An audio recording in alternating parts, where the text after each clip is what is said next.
데살로니가전서 1장 1절에서 10절입니다. 데살로니가전서 1장 1절에서 10절. 제 성경이 328쪽입니다. 신약성경 328쪽. 다 찾으셨죠? 한 절씩 교독하겠습니다. 바울과 실로아노와 디모데는 하나님 아버지와 주 예수 그리스도 안에 있는 데살로니가인의 교회에 편지하노니 은혜와 평강이 너희에게 있을지어다. 우리가 너희 모두로 말미암아 항상 하나님께 감사하며 기도할 때 너희를 기억함은 너희의 믿음의 역사와 사랑의 수고와 우리 주 예수 그리스도에 대한 소망의 인내를 우리 하나님 아버지 앞에서 끊임없이 기억함이니 하나님의 사랑하심을 받은 형제들아 너희를 택하심은 아노라. 이는 우리 복음이 너희에게 말로만 이른 것이 아니라 또한 능력과 성령과 큰 확신으로 된 것임이라. 우리가 너희 가운데에서 너희를 위하여 어떤 사람이 된 것은 너희가 아는 바와 같으니라. 또 너희는 많은 환난 가운데서 성령의 기쁨으로 말씀을 받아 우리와 주를 본받은 자가 되었으니 그러므로 너희가 마게도냐와 아가야에 있는 모든 믿는 자의 본이 되었느니라. 주의 말씀이 너희에게로부터 마게도냐와 아가야에만 들릴 뿐 아니라 하나님을 향하는 너희 믿음의 소문이 각처에 퍼졌으므로 우리는 아무 말도 할 것이 없노라.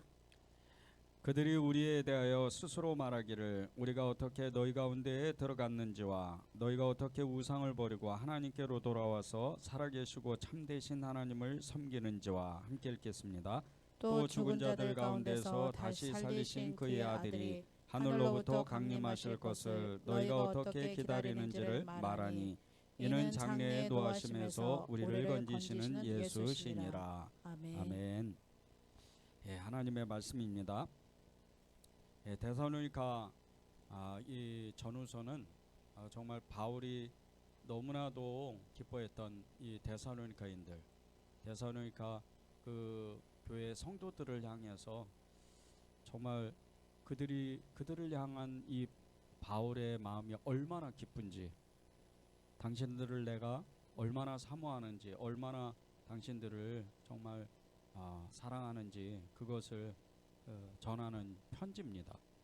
그리고 또 한 가지의 메시지는 이제 다가올 재림에 대해서, 그리고 또 데살로니가의 교회의 그 일부 교인들이 잘못된 이 재림관을 가지고 있었는데 이것을 바로잡기 위해서 올바른 이 재림관에 대해서 주님이 어떻게 오실지, 주님이 또 어떻게 이 재림에 대해서 말씀하셨는지를 가르쳐 주기 위해서 이 데살로니가 전후서를 기록을 했습니다. 이 데살로니가 교회의 성도들은 정말 하나님이 너무 놀랍게 세워주신 교회입니다.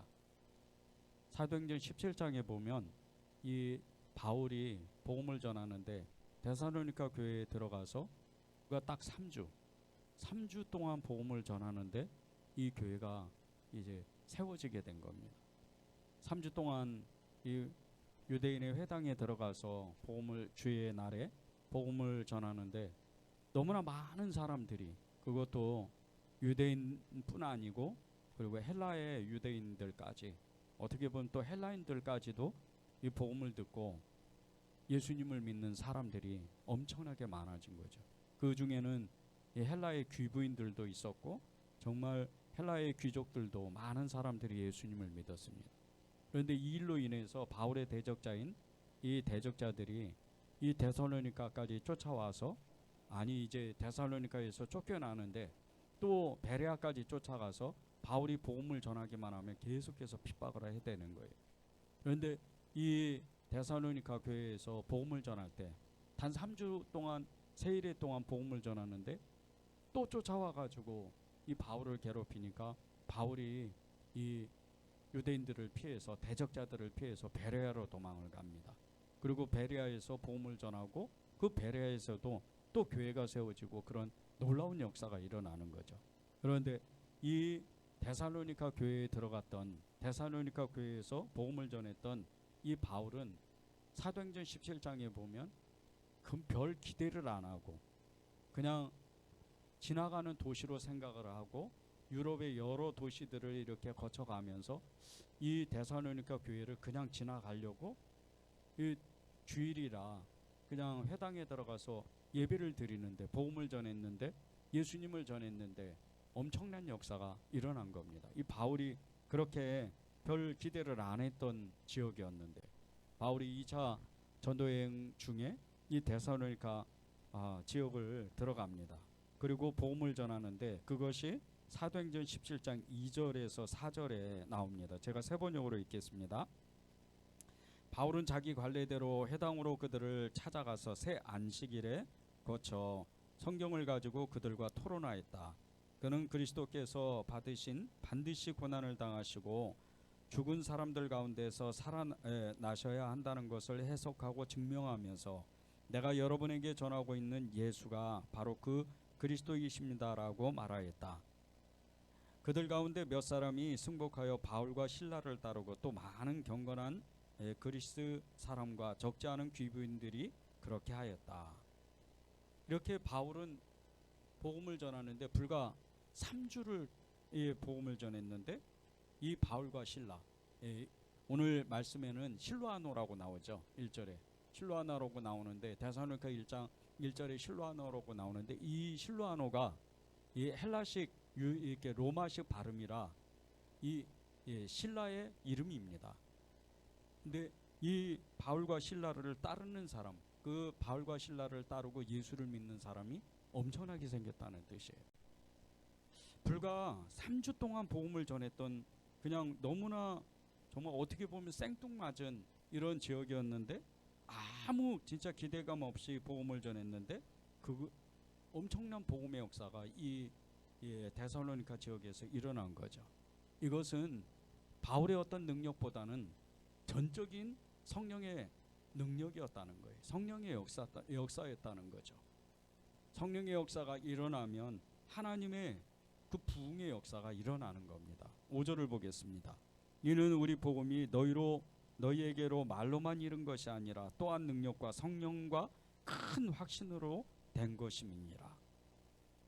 말로 된 것이 아니고 어떤 지식이나 능력이나 사람의 어떤 가지고 있는 어떤 이런 지혜 또 지식 이런 것으로 된 것이 아니고 성령의 능력으로 복음이 전해졌다는 거예요. 바울을 통해서 복음이 엄청난 역사가 일어났고 예수 그리스도를 전했는데 그 데살로니가 지역에 그 부흥의 역사, 교회가 세워지는 엄청난 역사가 일어났다는 거예요. 바울이 놀랄 수밖에 없었어요. 바울이 너무나도 놀랬던 거예요. 그랬던 이유는 바울이 여러 지역에서 복음을 전할 때 바울이 제일 잘하는 게 있습니다. 아주 논리적이고 아주 합리적인 이런 설교를 통해서 많은 사람들이 예수님을 믿었기 때문입니다. 특히 이 그리스 아테네, 이 아덴이라고 나오죠. 성경에는. 이 아테네 지역에서 이 복음을 전할 때는 헬라 철학자들, 아주 그리스의 대단한 철학자들이죠. 이 아리스토텔레스나 그리고 여러 정말 유명한 이런 철학자들, 예수님이 오시기 전에 이미 수백 년 전의 철학자들이에요.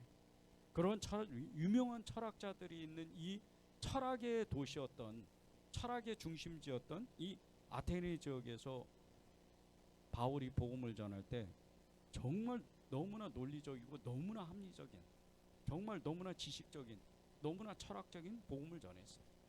그런데 이 아덴 지역에서, 이 아테네 지역에서 복음을 전할 때는 예수 믿는 사람이 거의 없었어요.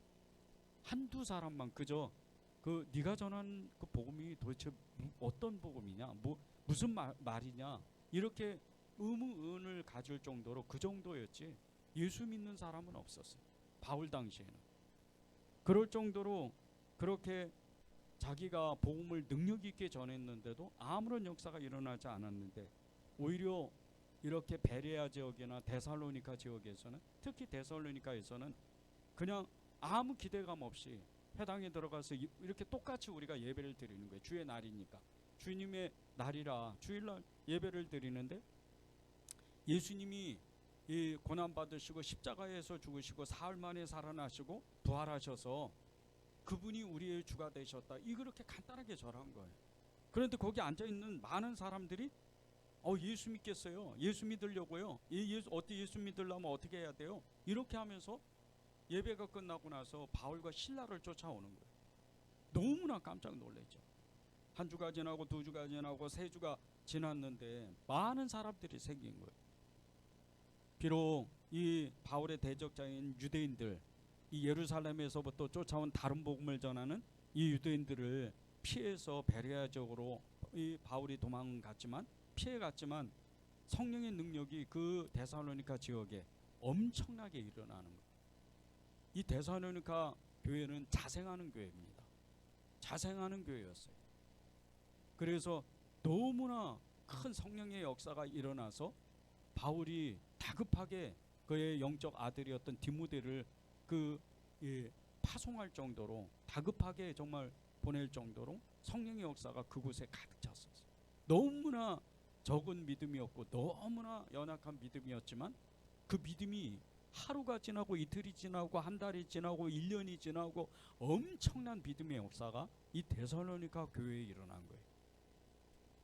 성령의 부흥이 그렇게 일어납니다. 성령의 능력이 임하는 교회, 성령의 능력이 임하는 사람에게는 하나님의 복음의 역사가 그 10년 가운데 그 교회 가운데 말할 수도 없이 역사의 배가가 일어나서 계속해서 30배, 60배, 100배의 역사가 계속해서 일어나는 거예요. 왜 우리가 성령을 의지해야 되나? 왜 우리가 성령의 능력으로 복음을 전해야 되는가? 그것은 우리가 이해할 수 없는, 우리가 상식적으로 해석할 수 없는 그 성령의 역사가 하나님의 능력이기 때문이에요.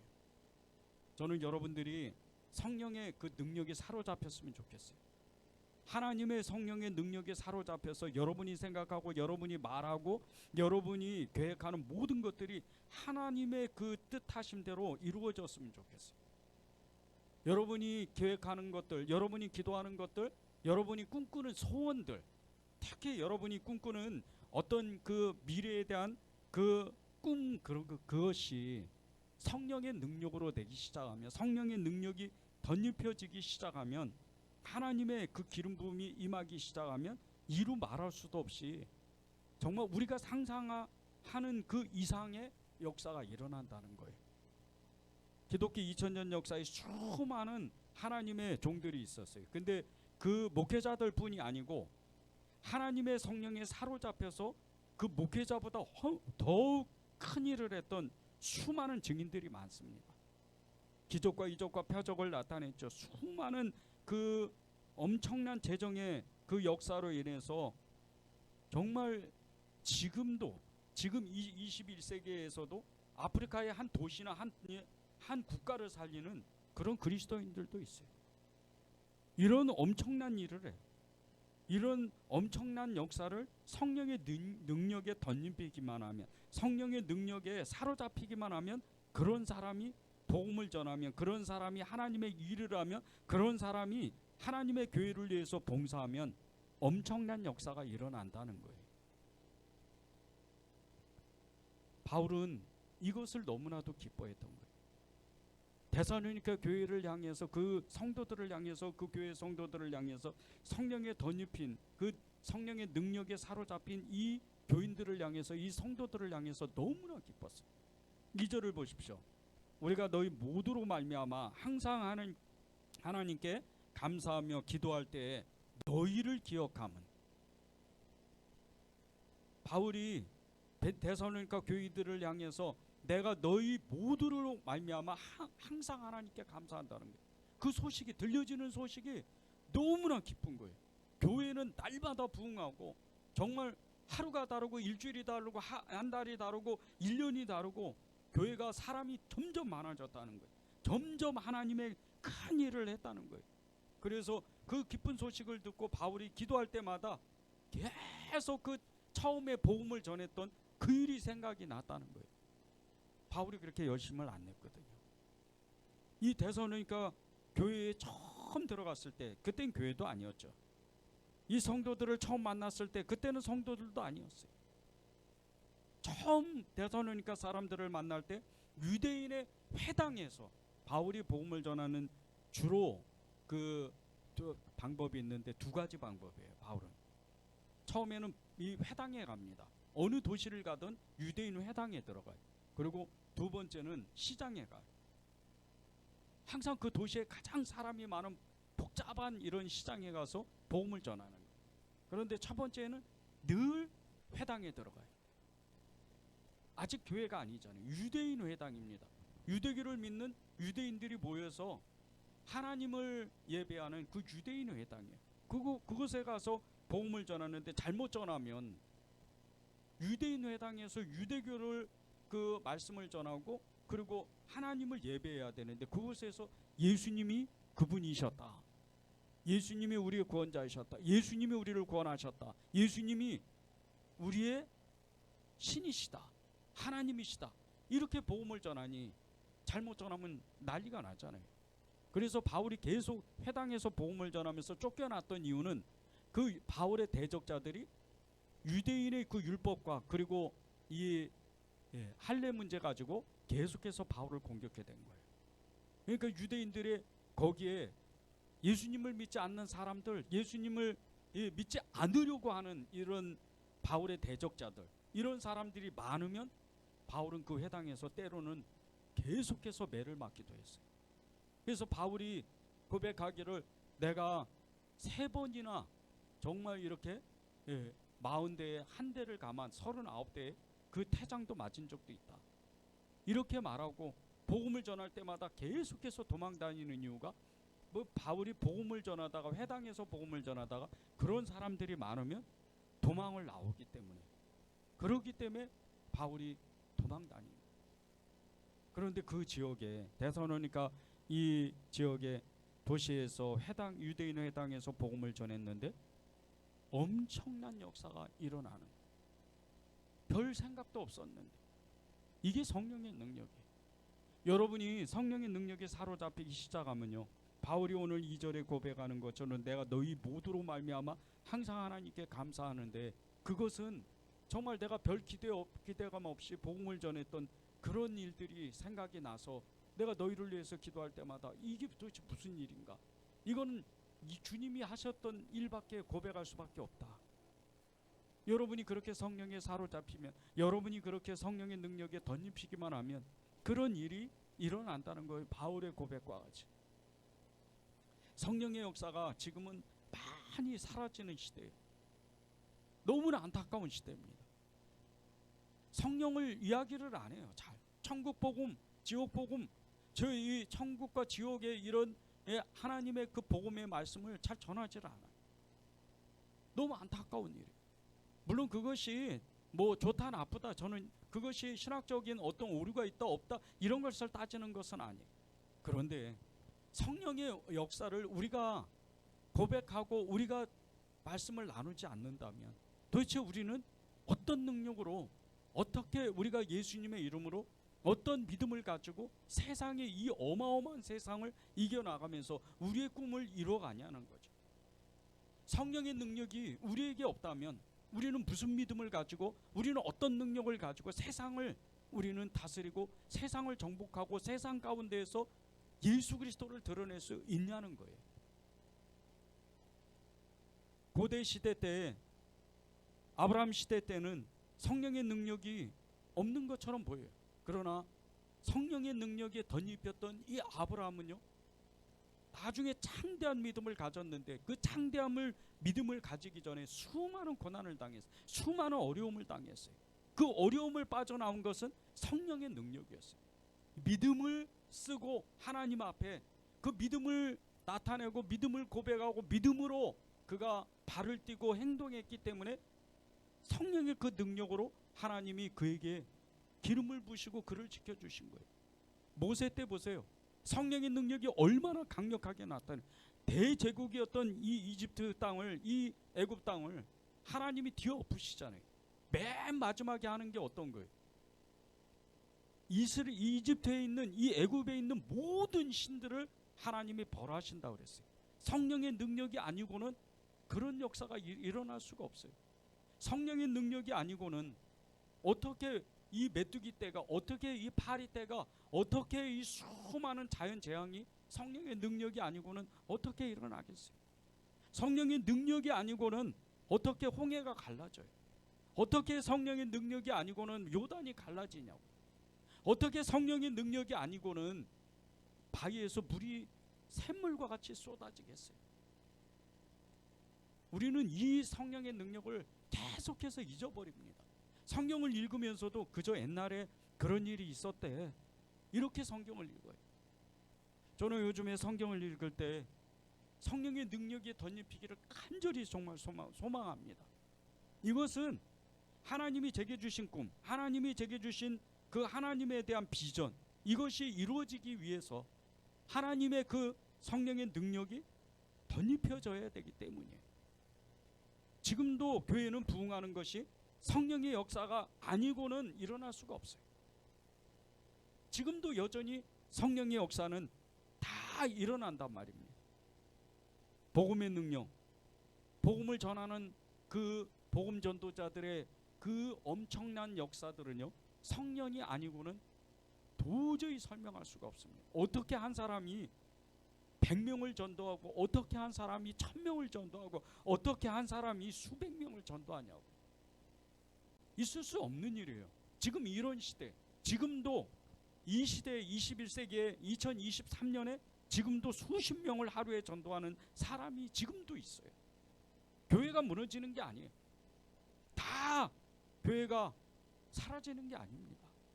어떤 사람은 성령에, 어떤 교회는 성령에 사로잡혀서 지금도 끊임없이 전도를 하고, 끊임없이 기도하고, 끊임없이 하나님께 성령의 예배를 드려요. 미국의 에즈버리 이 대학 부흥의 역사는요, 성령이 아니고는 설명이 안 돼요. 거기에 있는 그 대학 안에 있는 많은 사람들, 찬양하고 기도하고 그리고 예배를 드렸던 수많은 사람들, 성령에 사로잡혀서 예언하고 방언했던 수많은 사람들의 그 고백이 동일한 고백 딱 하나는요, 성령의 압도였어요. 그 성령이 압도된다는 거예요, 자신도 모르게. 그래서 어떤 사람은 끊임없이 자기의 죄를 회개하고, 끊임없이 하나님을 찬양하고, 끊임없이 하나님을 예배하고, 끊임없이 하나님을 높여드리고, 그렇게 예배를 드리는 거예요. 저는 새벽에 기도할 때요, 계속해서 기도하다가 어느 한순간이 되면 저도 모르게 팔이 올라가요. 양팔이 올라가요. 도저히 내려오지가 않아요. 계속해서 하나님을 찬양하고 하나님을 높여드리고 하나님을 경배한다고 그 소리만 나와요. 딴 소리는 안 해요. 하나님을 사랑합니다. 그때 심장이, 제 마음이 얼마나 뜨거운지 몰라요. 성령이 아니고는 설명할 수가 없는 거예요. 어떻게 그걸 말로 설명을 하겠어요? 어떻게 그것을 성령의 역사로, 그 성령의 역사를 어떻게 표현을 하겠어요? 어떻게 정말 이 그림을 그리겠어요? 복음을 전하는 것도요, 설교를 하는 것도 성령에 사로잡히지 않으면 그 듣는 사람이 그냥 좋은 말씀, 좋은 강의를 듣는 거예요. 그러나 성령에 사로잡히면요, 전하는 사람이나 듣는 사람이나 마음이 뜨거워져요. 도전이 되는 거예요. 이게 성령의 역사예요. 논리적이지 않아도 정말 아주 달싸게, 정말 이 체계적으로 지식적으로 지혜를 발휘해서 아주 그냥 기승전결에 맞춰서 그렇게 설교를 안 했는데도 그 단순한 하나님의 말씀을 전하고 하나님의 사랑을 전하고 하나님의 믿음을 전했는데 그게 듣는 사람으로 하여금 마음이 뜨거워져요. 이게 성령의 역사입니다. 우리는 그것을 사모해야 돼요. 이 성령에 사로잡히도록 끊임없이 기도하고 성령을 사모한다고 하나님 앞에 고백해야 돼요. 우리 교회 성도였던 오재철 성도님 전도 이야기는요, 이것은 사람이 할 수가 없는 일이에요. 오재철 성도님을 지난 5월 10일 날 만났어요. 처음 만났는데 하나님이 그 만나자마자 이 만남을 계속해서 지속하라고, 이 만남을 필연적으로 만들으라고, 이 만남을 복음을 전하는 그 하나님의 역사를 만들어내라고 그런 마음을 주셨어요. 한 주가 지나고 두 주가 지나고 끊임없이 이 성도를, 오재철 성도를 만나는데 하나님이 지혜를 주시는 거예요. 성령에 사로잡히게 만드는 거예요. 그래서 체계적으로 복음을 전하기 시작을 했어요. 예수님이 누구신지, 하나님이 누구신지, 하나님의 나라는 뭐 어떤 곳인지, 성도는 어떤 사람인지, 십자가는 어떤 말씀, 어떤 의미인지, 천국과 지옥은 무엇을 말하는지, 어떤 곳인지 그것을 전하였어요. 한 주마다 그것을 의도적으로 전했어요. 성령에 사로잡혀서 복음을 전하는데 그 짧은 10분, 15분, 좀 길면 20분 동안 그 복음을 전했을 때 오재철 성도님의 그 어르신의 얼굴이 점점 바뀌어가는 거예요. 처음에는 죽음의 그림자가 그 얼굴에, 그 온몸에 가득, 정말 가득하다 못해서 그 죽음의 그림자에 꼼짝을 못했던 그 얼굴이 점점 펴지는 거예요. 나중에는 얼굴이 완전히 정말 이렇게 햇빛과 같이 얼굴이 밝아지는 거예요. 그날이 7월 4일 날 예수님을 영접하고 나서부터예요. 그 다음 주 7월 12일 날 세례를 했어요. 세례를 받았는데, 세례를 받으면서도 그렇게 예수님을 고백했지만 7월 4일 날 정말 너무나 극적으로 예수님을 영접했어요. 그러나 비가 엄청 억수같이 왔습니다. 평소 때는 정말 길이 안 막히면 25분밖에 안 걸리는 그 거리를 3번이나 차가 고장이 나고 비가 너무나 억수같이 오는데 정말 교회로 돌아갈까, 다음에 또 다음을 기약할까, 그런 마음도, 그런 갈등도 제 마음 안에 있었어요. 그런데 주님이, 성령님이 끝까지 가라는 거예요. 그리고 이 집에 도착해서 오재철 성도님께 복음을 전하고 예수님을 영접하는데 정말 그날 그 따님이신 그 집사님이 눈물바다가 되고 정말 그날 성령의 압도가 됐어요. 그런데 오재철 성도님이 맨 마지막에 한 가지 고백을 하겠다고 그렇게 이야기를 합니다. 그런데 그날 고백이 그 전날서부터 목사님 오시면 예수님을 영접하겠다고 고백을 해야 되겠다, 그런 마음을 가졌다는 거예요.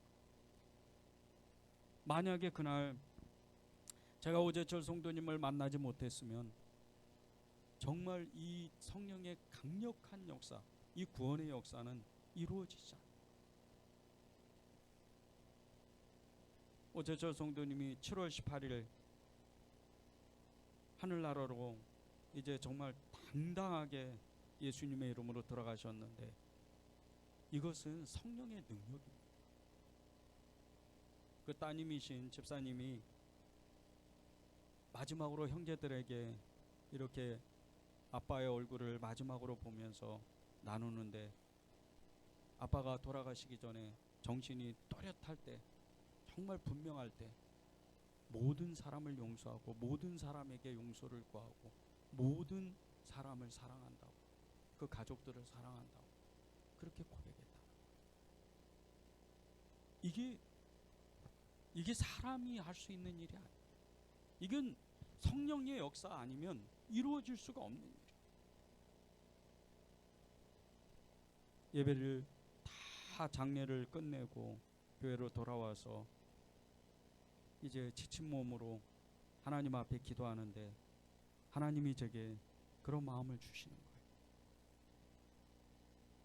너는 정말 한 영혼을 처음부터 끝까지 잘 돌봤다가 예수님의 이름으로 너는 정말 진짜로 보냈다. 그 마음을 너무 강하게 주셨어요. 제가 이 오재철 성도님의 전도 이야기를 통해서 뭔가 이번에 하나님이 제 양 어깨에다가 뭔가 이렇게 견장 같은 거를 하나, 새로운 어떤 믿음 능력을 하나를 이렇게 주신 것 같은 느낌이 들었어요. 그것은 다른 게 아니에요. 성령의 충만함입니다. 성령의 능력에 덧입히는 거예요. 성령의 능력은 우리에게 하나님의 나라, 이 천국에 대해서요, 믿음의 눈을 활짝 열어주셔요. 이것은요, 사람이 이해할 수 없는 방법으로 성령의 강권적인 하나님의 기름 부음과 성령의 역사로 믿음을 주십니다. 그런데 이것이 세 가지로 뚜렷하게 나타납니다. 3절 4절을 제가 읽겠습니다. 너희의 믿음의 역사와 사랑의 수고와 우리 주 예수 그리스도에 대한 소망의 인내를 우리 하나님 아버지 앞에서 끊임없이 기억함이니 하나님의 사랑하심을 받은 형제들아 너희를 택하심을 아노라. 택하심을 안대. 바울은 데살로니가 성도들을 향해서 너희는 택함을 받은 사람들이야. 너희는 천국 사람들이야. 너희는 성령의 사람들이야. 그렇게 이야기를 하는 거예요. 그렇게 고백하는 거예요. 그런데 그것이 그 택함을 받은 이 데살로니가 성도들을 향해서 너희가 왜 택함을 받았는지 그것을 이야기하는 거예요. 3절에. 그것은 믿음, 소망, 사랑입니다. 3절을 다시 한번 읽겠습니다. 너희의 믿음의 역사와 사랑의 수고와 우리 주 예수 그리스도에 대한 소망의 인내를 우리 하나님 아버지 앞에서 끊임없이 기억한다. 이 3절에 나오는 믿음, 소망, 사랑은요, 그리스도인의 모든 삶을 지배하는 아주 중요한 요소입니다. 이 믿음, 소망, 사랑, 이 믿음, 소망, 사랑만 있으면 그 어떠한 것도 성령의 능력에 힘입은 우리가 이길 수가 있는 거예요. 우리가 가지고 있는 꿈, 우리가 가지고 있는 비전, 이것도요 믿음, 소망 안에서 다 이루어지는 거예요. 믿음, 소망, 사랑 안에서 다 이루어지는 거예요. 이 세상에서 가장 큰 믿음이 어떤 믿음이에요? 사랑이에요. 하나님에 대한 사랑, 그분으로부터 예수님의 이름으로 나에게 부어주시는 성령의 그 능력, 그 사랑, 그거면요 어떤 사람도, 원수도 사랑할 수가 있어요. 어떤 사람도, 어떤 사람의 마음, 너무나 완악한 그런 굳어진 마음의 사람도 녹여버려요. 그래서 사랑의 믿음이 가장 큰 거예요. 그런데 이 믿음, 사랑, 그리고 소망의 이 믿음, 이것은요 우리에게 엄청난 삶의 능력을 나타내 주셔요. 그 삶의 능력으로 우리의 삶의 전체를 이끌어 가시는 거예요. 믿음의 그 역사를 보세요. 믿음 가운데에서 우러나는 삶의 그 능력이에요. 이 믿음은요 필연적으로 삶의 전체, 삶 전체를 변화시키는 능력이에요. 그래서 하나님을 위해서 무엇을 하려고 애를 써요. 누가 아무 이야기도 안 했는데 성령이 사로잡히니까, 믿음의 역사가 일어나니까 그 믿음 가운데에서 일어나는 삶의 그 능력이 하나님을 기쁘게 하려고, 하나님의 일을 하고 싶어서 애를 쓰는 거예요. 이게 믿음의 역사예요. 사랑의 수고를 보십시오. 이 사랑은요 그리스도를 통한 하나님의 사랑이 우리 마음 가운데 부어지는 거예요. 예수님의 이름으로 우리 마음 가운데 부어지는데 이 사랑은 이루 말할 수가 없어요. 하나님을 눈으로 보는 거예요. 우리가 볼 수도 없는데, 그분을 만날 수도 없는데 그분을 느껴지는 거예요. 예수님의 이름으로. 예수님의 이름만 부르면 그분의 사랑이 우리 가운데에서 그냥 드러나는 거예요. 이런 사랑의 능력이, 이런 성령의 역사가 모든 사람과의 관계를 다 풀어내요. 다 이길 수 있는 거예요. 모든 사람을 사랑의 사람으로 만들 수 있는 능력이에요. 소망의 그 인내의 능력을 보세요. 우리 주 예수 그리스도에 대한 소망의 인내. 데살로니가 교회의 성도들은요 그리스도의 재림에 대한 소망을 너무나 간절히 가졌어요. 이 소망은 이루 말할 수 없는 소망. 너무나 지금 힘든 상황이거든. 바울이 쫓겨났잖아요. 3주 만에. 바울이 그냥 급하게 도망가는 거예요.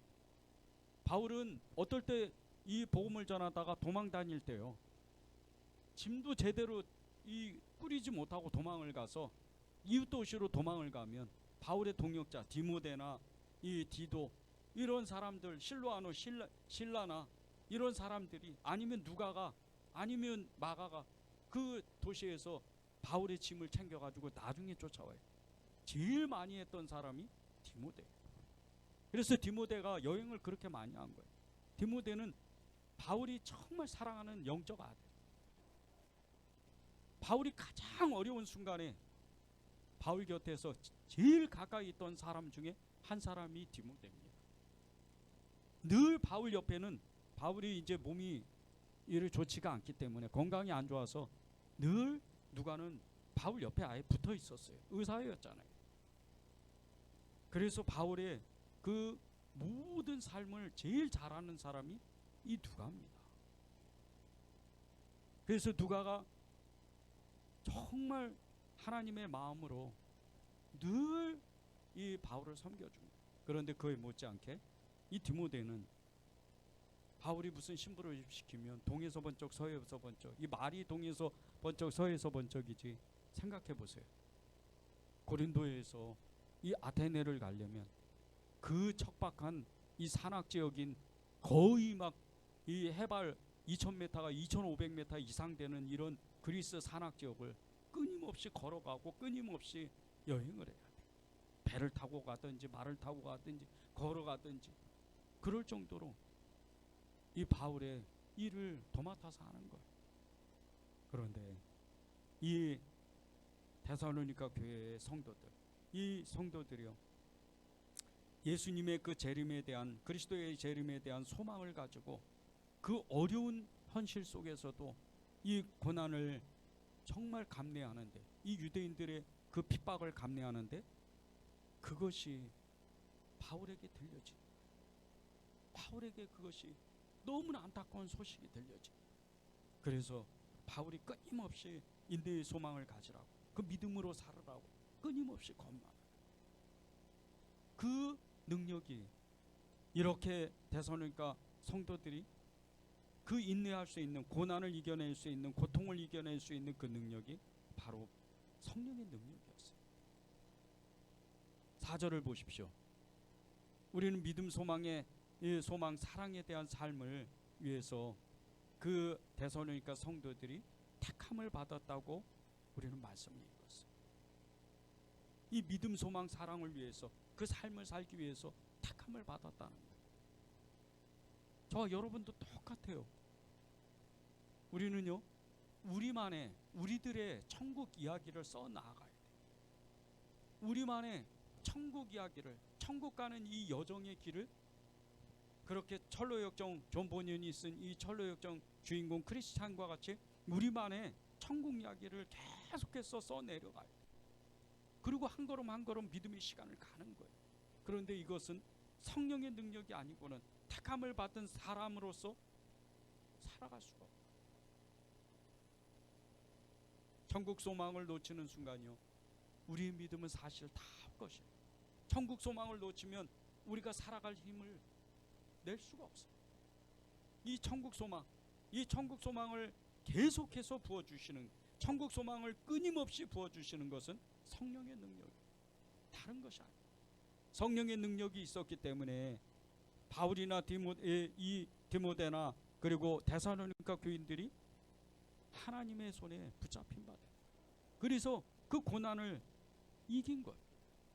이 사도행전 17장에 보면요, 바울이 이 복음을 전한 세 도시 이름이 나와요. 데살로니가, 베레아, 아덴이 나오는데 이 아덴 지역, 특별히 이 세 도시에서 복음을 이 바울이 전할 때 그 중에서 가장 정말 어떻게 보면 지적인, 지성적인 이 도시 아테네. 이 아테네에서 복음을 전했을 때 아무런 일도 일어나지 않아요. 아무 역사가 일어나지 않아요. 그런데 그 이유가요, 바울이 아테네 사람보다 지적인 능력이 떨어져서 그런 게 아니에요. 바울이 누굽니까? 바울은 유대인뿐 아니고 헬라인들까지 존경했던 사람이에요. 정말 이 유럽 지역, 아시아 지역에 이 바울의 이름은 대단한 사람이에요. 당시에도 그랬어요. 바울이 누구예요? 유대인 중에 유대인이요.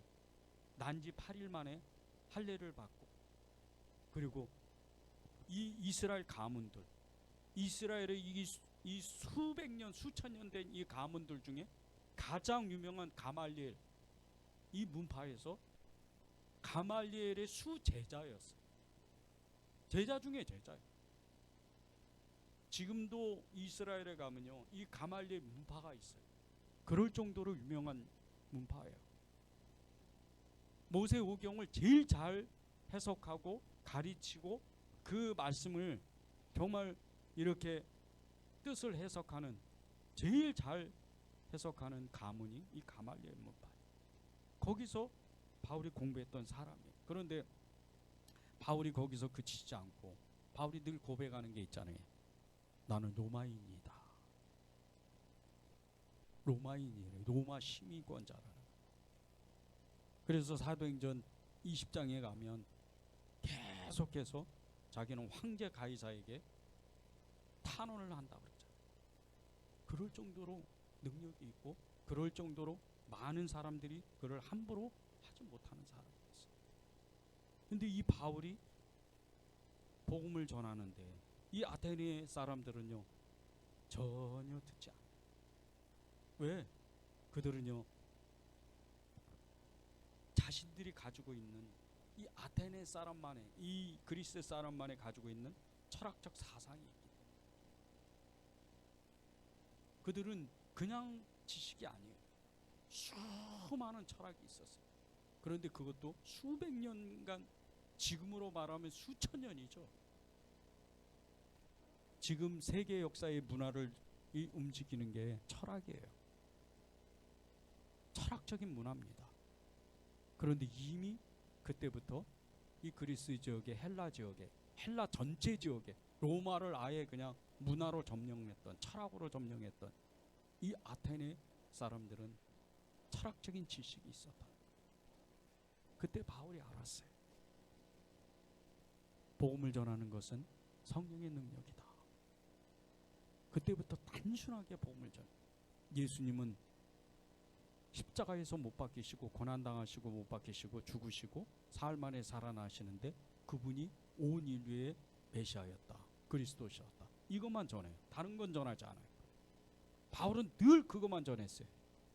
모든 하나님의 말씀, 그 모세오경의 말씀을 비유하는 것은 다른 뜻이 아니었어요.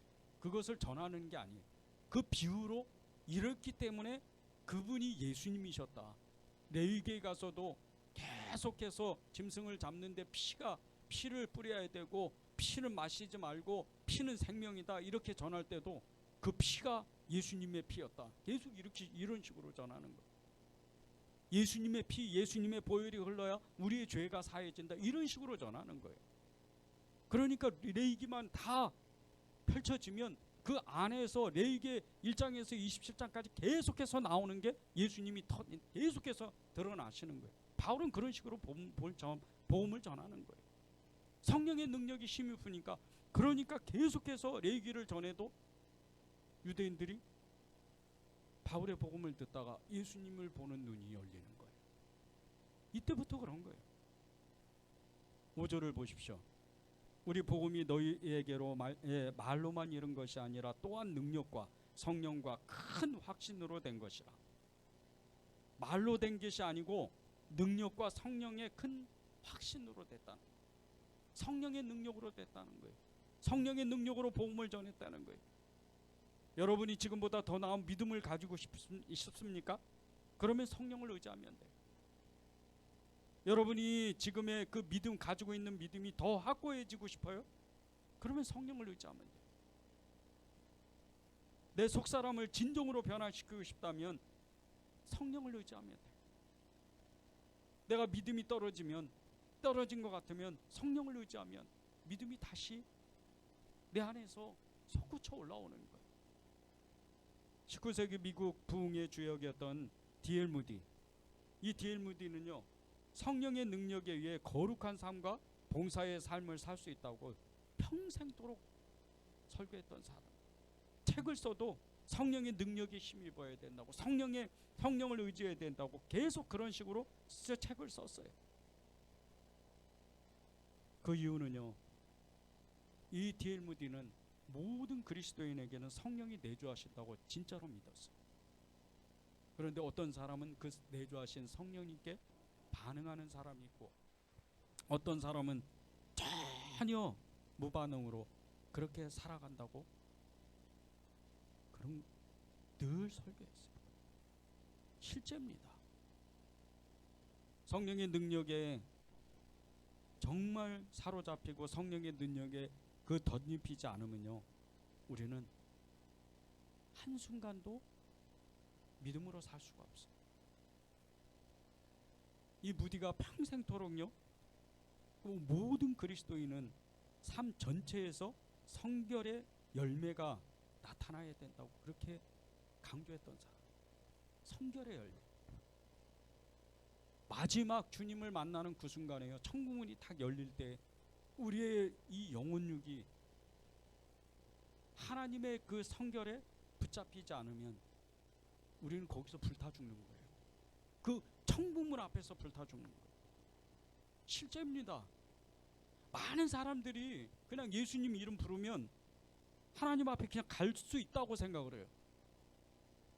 아니에요. 마지막에는 주님의 모습이 돼야 돼요. 이번에 오재철 성도님 마지막 순간에 저는 보지는 못했어요. 그런데 그 집사님 따님 집사님이 고백하기를 정말 바로 문자를 저한테 했어요. 방금 숨을 거두셨습니다. 그런데 너무나 편안하게. 온몸이 암이에요. 저는 오재철 성도님 살아계실 때 정말 이 보이는 몸이 피부 그 암까지 올라와서 온몸이 다 멍투성이었어요. 그런데 얼굴이 예수님을 영접하는 그 순간서부터 완전히 변하는 거예요. 정말 두렵고 떨리더라고요. 너무나 경외로운 거예요. 그건 무서움이 아니에요.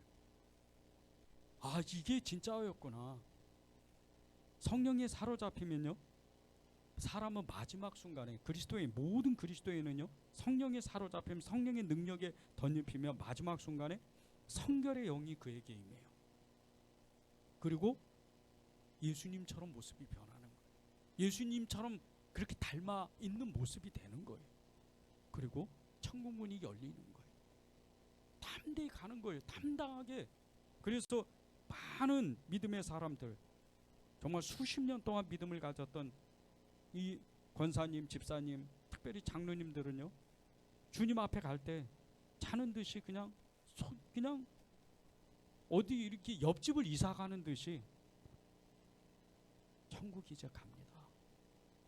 믿음 잘 지키십시오. 예수 잘 믿으세요. 이러면서 가요. 이게 마지막 그에게 성결의 영이 임하는 거예요.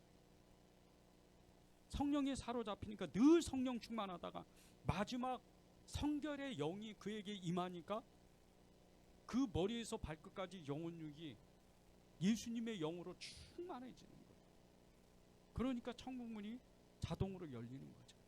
그러니까 천국에서 이 엘리야를 모시러 왔던 이 불마차가, 불병거가 그대로 들어오는 거예요. 그러니까 뭐가 아파요? 안 아프지.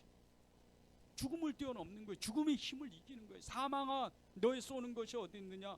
바울이 고백했잖아요. 오재철 성도님에게 복음을 전할 때 어느 한날 이 데살로니가 복음을 전했어요. 고린도전서 복음을 전했어요. 사망아, 너희 쏘는 것이 어디 있느냐? 그때 성도님이 말씀을 끝냈는데 아멘 그랬어요. 그 뜻이 무슨 뜻인지도 모르면서 아멘 그러는 거예요. 너무 깜짝 놀랐어요. 왜? 사망을 이길 수 있는 능력이 임했기 때문에 그런 거예요. 그분께. 이게 성령의 능력이에요.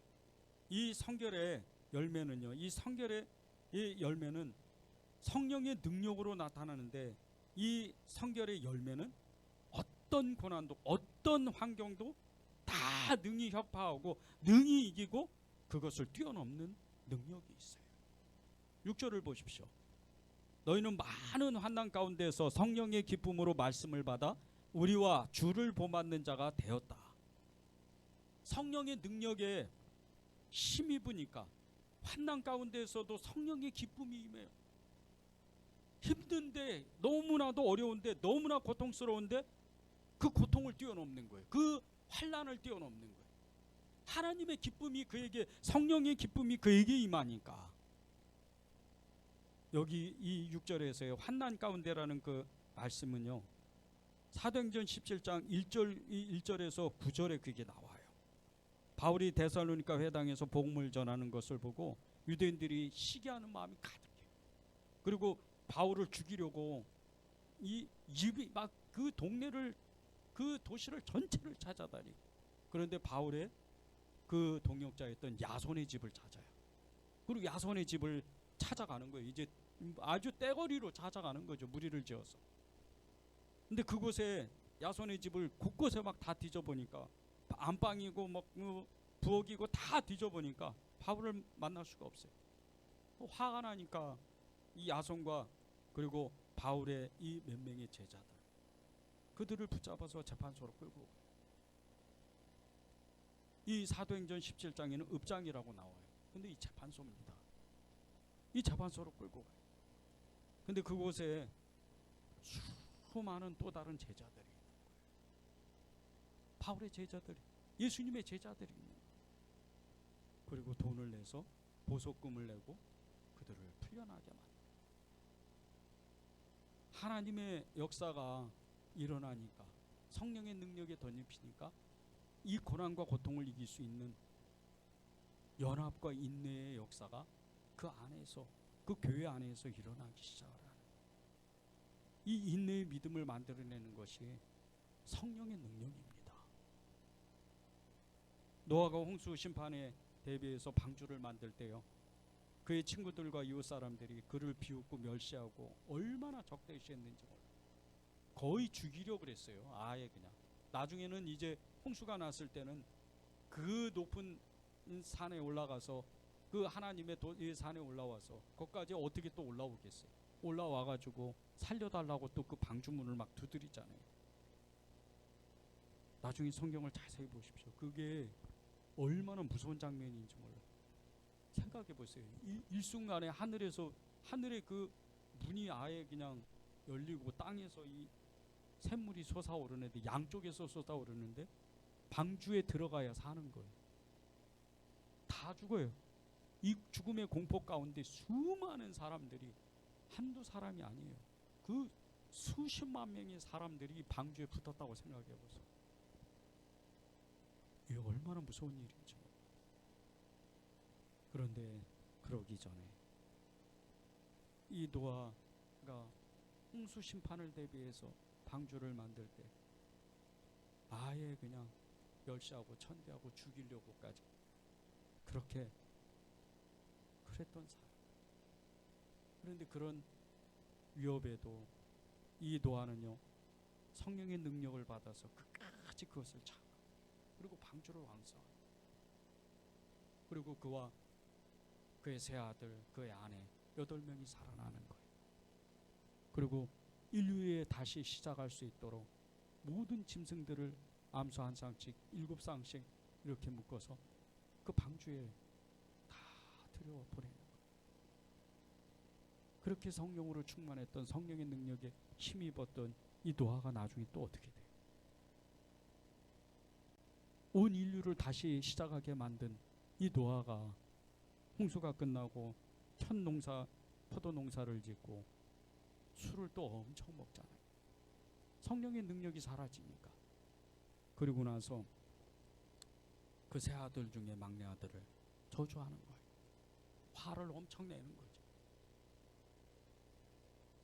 우리도 똑같습니다. 성령의 능력에 사로잡히면요, 하나님의 일을 하는 것이고 믿음으로 살고 우리의 마음이 기쁘고 충만해져요. 그런데 성령의 능력에 덧입히지 않으면 천국 믿음은 아예 그냥 생각도 못하고 짜증나고 화나고 세상을 살아가는데 두려워하고 염려하고 근심하고 그렇게 살아가는 거예요. 이 성령의 능력이 있는 사람은요, 세상 가운데에서도 복음을 담대히 전합니다. 8절을 보십시오.